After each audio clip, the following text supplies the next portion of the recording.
Jane, are you still at the dress shop? If you are, you need to drop that dress and leave that place this instant. Huh? I don't have all the time in the world for a nitwit like you, so I'm simply going to go straight to the point. I've called the event planners and asked for them to cancel the engagement party. I've also retracted the payment made for the hall. What? Why would you do all that without telling me first, Betty? It's pretty simple, really, even though I see you don't get it. But since you cannot read the writing on the wall, how about I spell it out for you? You will not marry my son. Okay. I've never been more confused in my entire life than I am right now. What the hell is going on? I found your dirty little secret. Secret? I'm not keeping any secret from you or anyone else, for that matter. And even if I were, it does not warrant you calling off all plans for my engagement party without consulting with me. I found out you're an only child. Is that it? Of course I'm an only child, just like Jack. What's the problem with that? Nothing.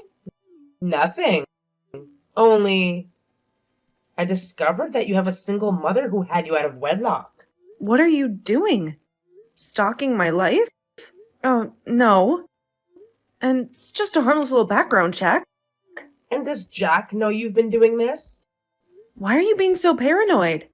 I always knew the boy had no brains of his own. But I will not sit back and watch him bring shame upon our family by bringing an unwanted child with cheating blood into our home. Excuse me? Did you just call me an unwanted child? It appears I did. And guess what? I'll do it over and over again if I want to. Look, Betty, I really don't mind that you have reservations about me or my background. Besides, you've never really liked me. But what I will not have you do is throw hands with me. Or any other personal shades for that matter. I did not decide when and how I was born. But you were born out of wedlock regardless. And that still consolidates my point. The Smiths have a long-standing tradition of decent marriages. Jack's father and all the fathers before him had spotless marriages that birthed classy and socially acceptable children. For that reason, we do not have kids outside of our marriages. We don't even marry from blended families, much less divided ones. And we definitely don't get married to unwanted children. I am not unwanted. But I didn't say you were. See? Your guilty conscience is revolting. What? Guilty conscience? What have I done to you? I want you to leave Jack alone. I don't want you or anything that has to do with you around us. What does he have to say concerning this? He does not have to say anything. I'm his mother, and his opinion cannot count over mine. Get that into your thick skull. So, what do you want me to do now? Nice of you to ask. Well, I need you to pay a visit to the jeweler and sell your engagement ring. Huh? Not just that, but I want you to return the money for the ring to me. It could be put to better use. You are unbelievable. What is unbelievable is you trying to rope my son into a mistake of a marriage. I will not stand for that. So call Jack and tell him the engagement has been called off. Mom, why would you call up the plans for my engagement party without telling me first? Oh, I see she has told you already. That silly girl. But must you accost me like everybody else? Not even an atom of respect for your dearest mother? You know I respect you, Mom. However, respect is reciprocal, and I expect you to respect me as well. I'm no longer a child, you know. Oh, really? So what are you now? A man, Mom. A man? Really? Wow. That's funny. You're still my little boy, Jack. and I want only what's best for you. As a matter of fact, I'm doing exactly that right now. Saving you from a colossal error. I know you may not see it now, because love is blind and all. But you will with time, and you'll thank me later. You'll see. Please respect my decisions and reinstate the plans you ruined, Mom. I will do no such thing. Don't make this more difficult than it already is, Mom. This is my life, and you do not have the right to step in uninvited and make such major decisions on my behalf. Don't you get it, Jack? That girl is not wife material. She has tendencies to infidelity. And that's something we do not condone in this family. Tendencies to infidelity? Simply because her mother and dad were not married when they had her? I never knew you were so narrow-minded, Mom. Call it whatever you will. I stand by my initial conclusions. You will not marry that girl. Not while I am alive, at least. If you want to get married so badly, I'll find you a pretty educated lass from a decent home to wed. I don't want a pretty lass from wherever. I want Jane, and I'll get married to her, whether you give us your blessings or not. You wouldn't dare. You cannot go against my desires, Jack. You're my only son, and I'm simply trying to do what is best for you in the long run. Just look at it. Your father and I have been happily married for decades. We had you together in the confines of holy matrimony. And now that you're grown and very successful, can you not see the amount of respect it has gained us in society? That's exactly what I want for you, son. All my life, it has always been what you think and what society thinks. No one has ever bothered to ask me how I felt or what I thought. So at this point, I no longer care what you or society think anymore. I'll be my own man and do my own thing. And that includes getting married to the woman I love, regardless of what you think about it. Jack, darling, I know you're just angry now. Let me give you some time to think about it. You'll come around soon enough. I know you will. Undo all the damage you've done, Mom, or... What? Jane and I will elope and have our wedding without you, Dad, or anyone else, and you'll never again set your eyes on me, Jane, or any children we may have as a result of our union. No! You can't do that! Call Jane and fix what you have spoiled, else you will not like the outcome of this. You must do as I say, Jack. Don't underestimate me, Mom. I'm begging you. You have succeeded, haven't you? Are you happy now? Huh? You've succeeded in turning my own son against his mother. Jack spoke to me today in a manner he has never done before. And it's all your fault. Well, I did not ask him to disrespect you or anything, Betty. I just told him what you did and said, naturally, he was pissed. Anyone in his right senses would forgive his indiscretion if he went a little overboard. But it shouldn't be too hard for you to do, right? He's your precious son, after all. Are you saying that I'm not in my right senses? No. How could I say that? You're the best mother in the world who does only what's best for her kids. You're right. Oh, please. Cut me some slack. You're a crazy, self-centered woman who cares more about her social standing than her son's joy and happiness. I would have preferred it if you were not already Jack's mom, because you pissed me off on so many different levels. But fate has dealt sourly with me, so what can I do? He threatened to run away with you and get married no matter what I say. He did? Aw, that's super romantic. I know you incited him to say that. No, I didn't. Jack came up with that all by himself. However, I understand why you would be surprised anyway. You're not used to having him speak up and challenge your decisions. I notice he never had the courage to stand up to you. I'm happy I could change that. I never liked you. You know, I have a terrible feeling you'll ruin this family. I'm sorry if that's how you feel, but I have no intentions whatsoever to ruin your family. I just want to get married to your son and get out of your way. Note that I will not step on anybody's feet if they did not first step on mine.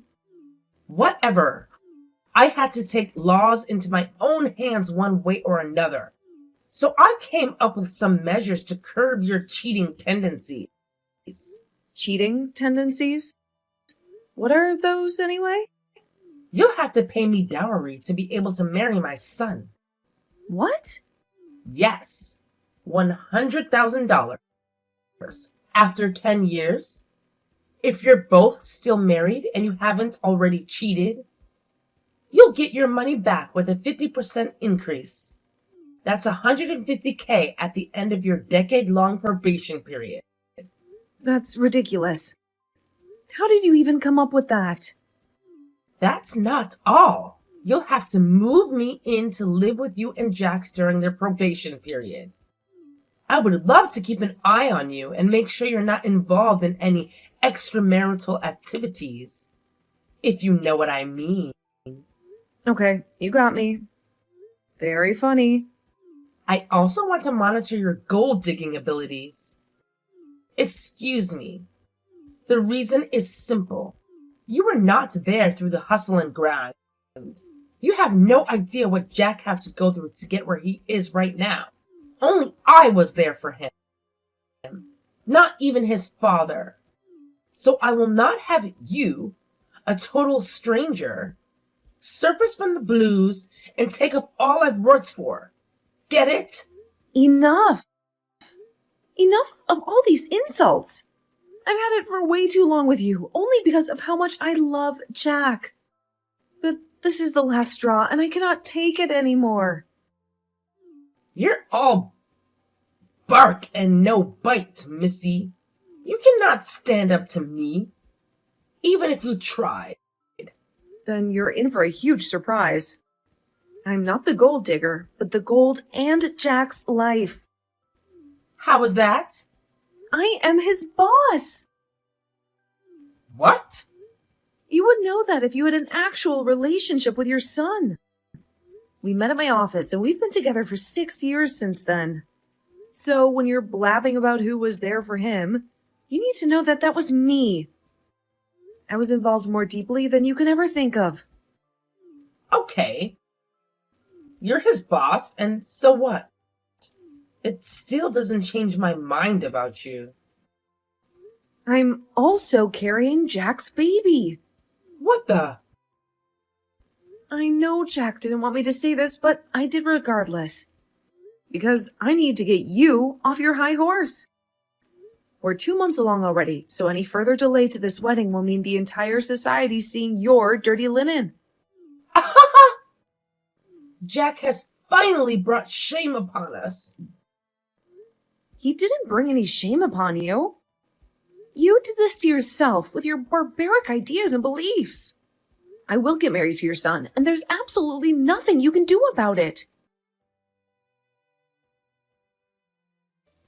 Jack, pick up the damn phone. I'm gonna smash your head with a bottle if you do not respond right now. Smash my head? How do you intend to do that? Over the phone? That's not the point, silly boy. Then what is it? Mom, I'm at work and I really do not have time for long chats right now. When were you going to tell me?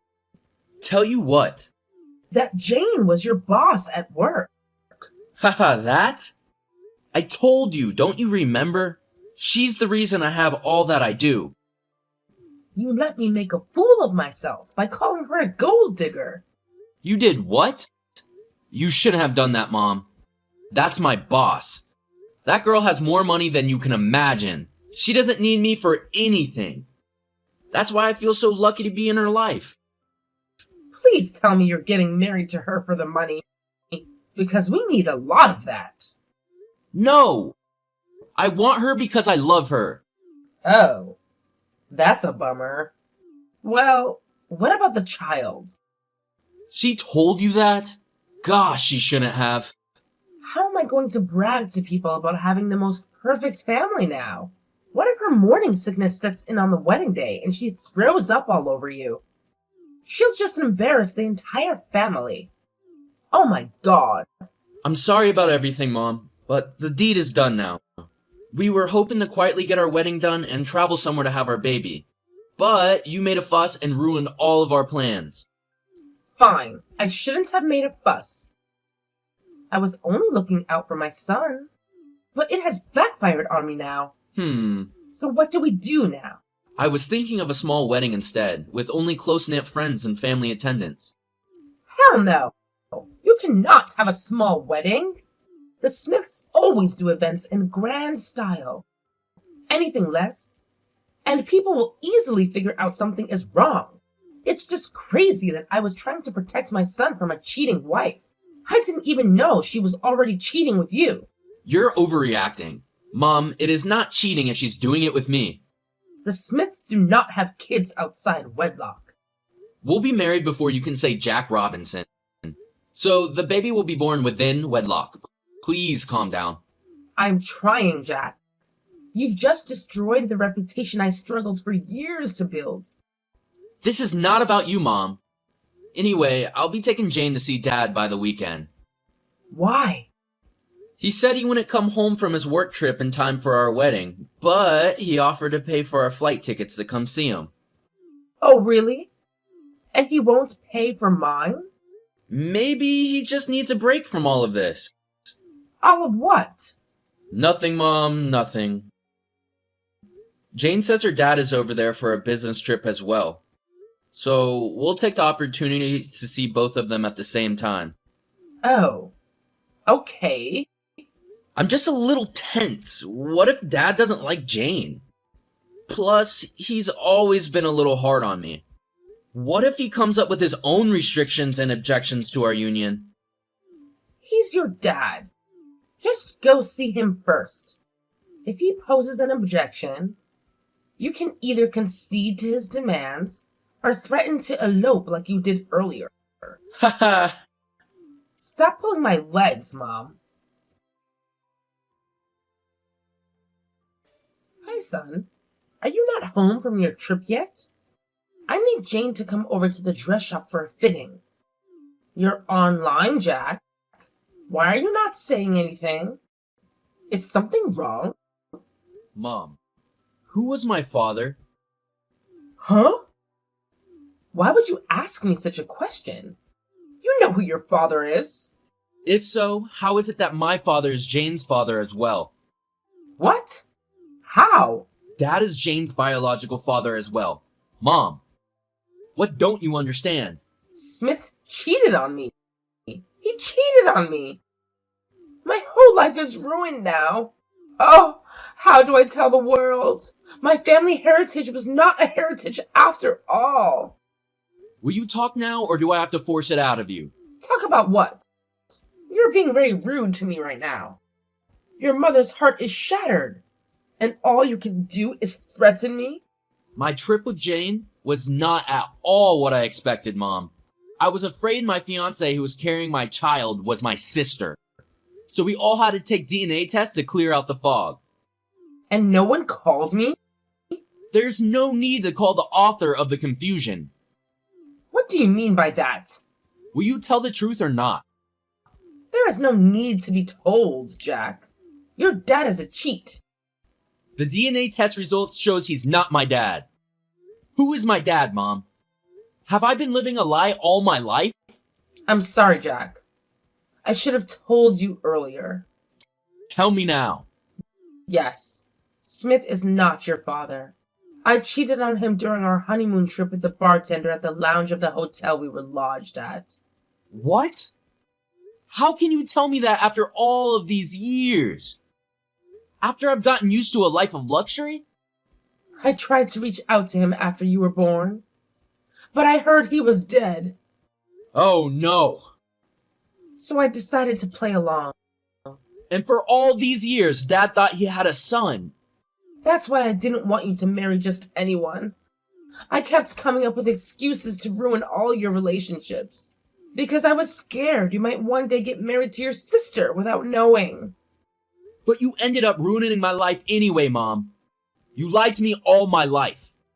You accuse all my ex-girlfriends of doing something you were guilty of. I'm sorry, Jack. I really didn't mean to hurt you. Can you forgive me? Can you mend broken glass? No, right? That's the same way I cannot forgive you. From today on, you're no longer my mother. I hate you. I had a feeling you would ruin my family, Jane. I knew you would crush all that I have worked for with your stupid, evil presence. Oh. Hi, Betty. Don't. I don't ever want to hear my name out of your mouth again. You're evil. Just evil. Because of you, my son will no longer talk to me. And my husband has refused to come home. I did not do anything intentionally. It is not my fault. Your husband is my father. Neither is it my fault that you cheated and lied to him. I'm only a victim of circumstance, as is Jack and Dad. You're the real evil one here. I'll make sure you pay. You'll pay for all you've done, Jane. Well, there's not much you can do, Betty. You've lost this game already. You should be apologizing for all that you have done and not cussing or threatening us. I'm just happy that Jack and I are not siblings. We can still get married. And our baby will have a real, complete family without any cheating or lies. You ruined everything, Jane. I planned to have Smith killed at his work. Jack was going to inherit everything and become stupid rich. But you ruined it all. What? Oh my God, I have to tell him right away. Don't. Please, don't tell him. You'll regret this. I hate you, Jane. I hate you. Jack, what did you send to my mail? Divorce documents. Huh? They're from Dad. Why did he send it through you? He should be a man and face me himself. I actually prefer that he stays as far away from you as possible. We know you're planning to assassinate him and take over all his property and assets. What? I did not plan to kill Smith. You don't have to lie, Betty. I was with Jane when you sent those horrendous texts. I saw everything. Betty? Is that what you call me now? I'm still your mother, remember? Our relationship ended long ago. I would advise you not mess up the little dignity you have left. It's the end of the road for you anyway. Your plans have failed woefully. I was drunk, Jack. It was just a crazy woman's rant. I find that hard to believe, though. Meanwhile, I have to keep Dad safe from a maniac like yourself. Please have those documents signed and mailed back to Dad's office in 24 hours. Else, I'll apply some force. And trust me, it won't be so much fun for you. I'm no longer your mom, but he's still your dad? How is that even possible? If I'm going, you're going too. Actually, we've worked on my adoption, and because he's legally my stated father, it wasn't an issue. Why am I the only one getting punished? He cheated too. Well, you can call him and ask him that yourself. For now, please sign those papers and stay as far away from us as possible. Who knows? I might even send a restriction order over to the police. Please don't do that, Jack. We can sort this out as a family. Have a nice life, Betty. After Betty's marriage to Smith crumbled into pieces, her entire world seemed to crumble along with it. The dissolution of their relationship brought about a series of devastating events that left her feeling lost and helpless. First, she was abruptly evicted from the family house, leaving her with no choice but to face the harsh reality of being thrown onto the unforgiving streets. Stripped of any form of financial support or alimony, Betty had to investigate the treacherous waters of survival all on her own. While Smith might have believed that his decision to end the marriage was made in a haste, he found solace in the reinsurance of his children. They convinced him that it was better to be safe than sorry, urging him to move forward with the difficult decision. Despite the emotional turmoil he experienced, Smith tried to convince himself that he had made the right choice, even if it meant sacrificing the stability and comfort Betty had once provided. Meanwhile, in a world seemingly untouched by Betty's heartache, I and Jane were busy immersing ourselves in the enchantment of love and new beginnings. Our wedding plans continued unabated, and we were finally able to realize the wedding of our dreams. Nestled in the midst of lush green valleys and surrounded by majestic trees and the wonders of natures, we exchanged our vows, and under the watchful gaze of the blue skies. Our joy on that blissful day was immeasurable, as we were not only joined by our loving family and friends, but also by the promise of a new life growing within Jane's womb. The presence of her unborn baby served as a poignant symbol of undying love and the limitless possibilities that lie ahead. It was a moment filled with hope where the weight of Betty's struggles temporarily faded into the background, allowing me and Jane to bask in the radiance of their own personal joy. In a world where fortunes ebb and flow, where the one person's life crumbles while another flourishes, the paradox of joy and sorrow intertwines, reminding us of the unpredictable nature of existence. As Betty grappled with the aftermath of her shattered marriage, I and Jane embarked on a journey filled with love, celebration, and the promise of a bright future. Life in all its complexity continues to unfold, weaving together stories of heartbreak and resilience of shattered dreams and newfound hope. And within the tapestry of human experience, the threads of fate intertwine, creating a symphony that resonates with the ebb and flow of life itself.